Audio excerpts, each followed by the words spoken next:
বরেণ্য চিত্রশিল্পী, puppet master ও সাংস্কৃতিক ব্যক্তিত্ব মোস্তফা মনোয়ার আর নেই। নিউমোনিয়া আক্রান্ত হয়ে দীর্ঘ লড়াইয়ের পর চিরবিদায় নিলেন 21 পদকপ্রাপ্ত এই গুণী মানুষটি। গত 14 জুন নিউমোনিয়া আক্রান্ত হয়ে রাজধানীর একটি বেসরকারি হাসপাতালে ভর্তি হয়েছিলেন তিনি। অবস্থার অবনতি হলে তাকে নিবিড় পরিচর্যা কেন্দ্রে নেওয়া হয়। মাঝে ভেন্টিলেটর সাপোর্ট খুলে নেওয়ায় কিছুটা আশার আলো দেখা দিলেও পরে শারীরিক অবস্থার অবনতি হওয়ায় আবারও তাকে লাইফ সাপোর্টে নেওয়া হয়। এর আগে তার স্ত্রী মেরি মনোয়ার জানিয়েছিলেন, ফুসফুসে মারাত্মক ব্যাকটেরিয়াজনিত সংক্রমণের কারণে তিনি বেশ সংকটাপন্ন ছিলেন। চিকিৎসকরা সর্বোচ্চ চেষ্টা চালিয়েও শেষ পর্যন্ত তাকে আর ফেরাতে পারেননি। 1935 সালের 1 সেপ্টেম্বর মাগুরা জেলার নাকল গ্রামে জন্মগ্রহণ করেন মোস্তফা মনোয়ার।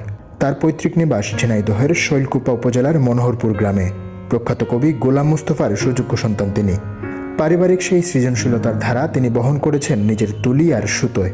90 দশকের শিশুদের রঙিন শৈশবের এক বিশাল অংশ জুড়ে ছিলেন এই মানুষটি। বাংলাদেশ টেলিভিশনের পর্দায় তার মনের কথা অনুষ্ঠানটি ছিল তখনকার প্রজন্মের কাছে এক জাদুর জগৎ। সুতোয় বাঁধা পাপেট, মিষ্টি মেয়ে পারুল, বাউল ভাই কিংবা বোকা বলদের মজার সব কথাবার্তা আজও অমলিন। পাপেট শোর পাশাপাশি নিপুণ হাতে তার ছবি আঁকার দৃশ্যও দর্শক উপভোগ করত মন্ত্রমুগ্ধের মতো।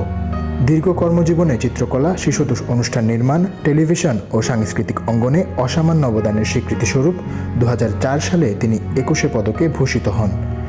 শিল্পীর তুলি আজ থেমে গেছে, নিতর হয়েছে পাপেট নাড়ানোর সেই জাদুকরি হাত।